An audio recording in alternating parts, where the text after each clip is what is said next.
Salut mes petits pragmas. Alors j'imagine que vous n'êtes pas passé à côté de cette news. On est aujourd'hui, quand je tourne le 28, cette info a été publiée le 27 au matin. Envoi des troupes en Ukraine, pas exclu par Emmanuel Macron. La question fait désormais partie des options selon un ancien colonel. Donc là, clairement, on est en train de rentrer dans un truc infernal. On a envoyé des armes, on a envoyé du pognon. Maintenant, on va envoyer nos hommes. Peut-être, si ça continue, vos enfants, nos enfants, mes enfants. Hein. Là, on est gouverné par un fou furieux. Le mec est hors de contrôle. Le pouvoir lui monte à la tête. Il est resté trop longtemps assis sur son trône. Dès qu'il a été élu, ce gars-là, je sais pas si vous avez regardé Game of Thrones, j'ai dit, c'est le roi Geoffrey, ce mec-là. Un but de sa personne, machin, machiavélique et tout. C'est le roi Geoffrey. Et plus le temps passe, plus je vois que c'est ça, c'est le roi Geoffrey. Capricieux, qui supporte pas la contradiction, qui...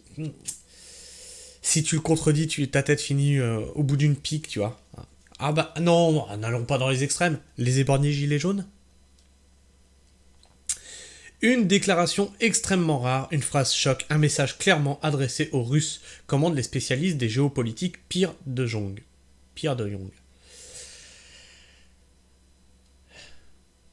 C'est facile ça, hein, de jouer les gros bras face à Poutine. Mais c'est pas toi qui iras sur le champ de bataille. C'est pas toi qui perdras ta vie. C'est pas tes parents qui vont te pleurer. C'est des familles françaises qui vont perdre l'un des leurs. Parce que t'es complètement perché. Ça devrait passer par référendum, par exemple. Ça, c'est un truc qui devrait passer par référendum. Parce que c'est tout le pays que tu vas envoyer en guerre. Et toi, tu seras bien protégé. Et comme d'habitude, qui subit? C'est toujours les mêmes. C'est les civils.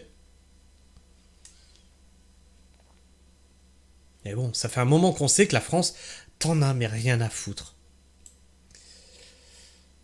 Alors je sais, cette news sort un petit peu de l'écologie, de l'environnement, de l'agriculture, mais je trouvais très important de parler de cette news parce que là, si on parle là-dedans, ça va faire date.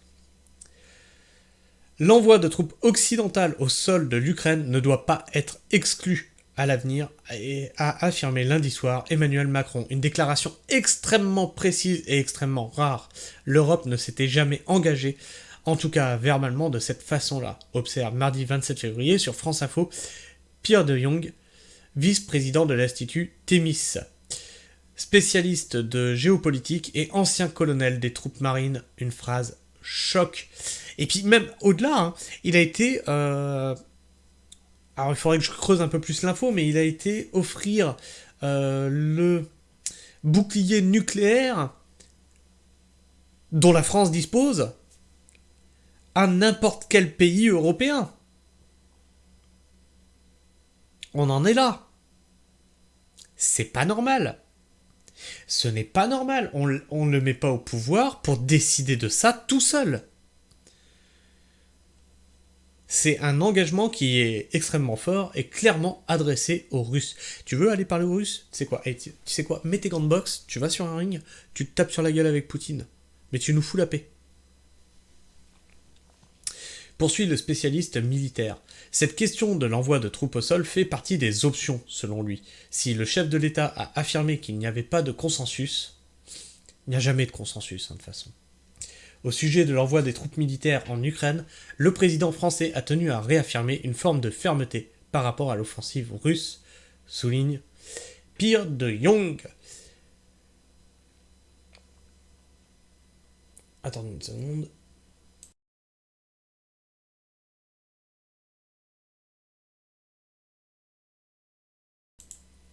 Et comme d'habitude, j'éternue en plein milieu de l'article. Aujourd'hui, il n'y a pas du tout de planification sur l'envoi des troupes au sol en Ukraine. D'autant qu'il faudrait que les 27 pays soient d'accord. Alors que les 27 pays soient d'accord que t'envoies des Français là-bas, ils en auront rien à foutre. Hein. A précisé le vice-président de l'Institut Thémis. Emmanuel Macron tente de se positionner en première ligne de l'appui apporté à Kiev. On voit que la France prend la tête de cette espèce de jeu de construction, en tout cas d'une Europe de la défense, soutient le spécialiste. Ben, c'est-à-dire que jusque-là, on n'était pas en guerre. Et je vous avais dit, il utilise beaucoup les mots guerriers du style réarmement, nous sommes en guerre, etc., etc. C'était pas pour rien en fait. C'était pas pour rien. Ce mec-là, dès qu'il a été élu, la première fois, il s'est tout de suite déclaré président et chef des armées. Ça m'avait fait tilt.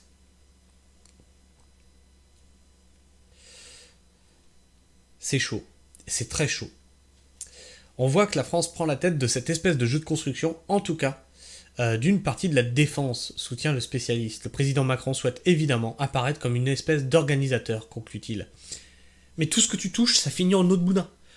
Ne touche surtout pas au conflit russe. Je t'en prie. Je t'en prie. À chaque fois que t'as touché un truc, t'es même pas foutu de garder ton pays dans le calme.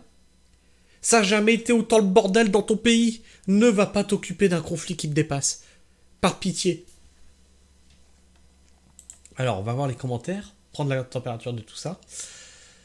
C'est encore descendu. Après le pavé dans la mare de la France, que beaucoup d'ailleurs n'ont pas compris, on a pu constater, mais cela on s'en doutait, que nos valeureux chevaliers des pays démocratiques ont vite démenti tout interventionnisme sur le sol ukrainien.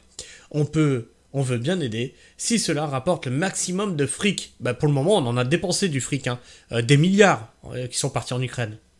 Mais surtout, pas se salir les mains. Concernant les USA, cela est une habitude, mais de la part des Européens, on aurait pu penser autrement. L'Europe actuelle est une vaste fumisterie qui est toujours restée à la mentalité du marché commun, où là aussi prime le fric. De toute façon, la liberté devient de plus en plus sujette à caution, même dans nos démocraties, et cela n'ira pas en s'améliorant. Pas de problème, ne partiront que des écologistes, des indignes et des membres du Rassemblement national. L'homme le plus riche de la Terre est celui qui vient de naître. Bill Gates, Musk, Arnaud, Bettencourt donneraient jusqu'à leur dernier centime pour retrouver leur jeunesse. Macron ne doit jouer avec la vie...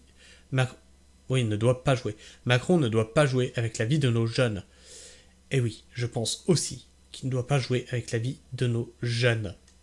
Non, surtout pour un pays dont on se fout, pour défendre une politique dont on se fout, pour défendre une politique qui écrase des agriculteurs, pour défendre une politique qui écrase le peuple, les gilets jaunes, etc. N'en déplaise aux agents de la propagande russe et pro-russe, n'en déplaise aux poutinolâtres d'ultra-droite et d'ultra-gauche, n'en déplaise aux gogos politiquement analphabètes qui les croient, le président Macron, qui est foireux en politique intérieure, a au contraire vu parfaitement juste au sujet du grand danger qui gonfle et s'hypertrophie à l'est de l'Europe, pas loin les voisins de palier sur une carte de géographie. Contrairement aux allégations de mauvaise foi, le président français n'a absolument pas proposé d'attaquer et envahir la Russie. Non, il n'a pas proposé ça. Il a par contre proposé d'aller donner des forces sur le terrain ukrainien. Donc on entre clairement en guerre contre la Russie.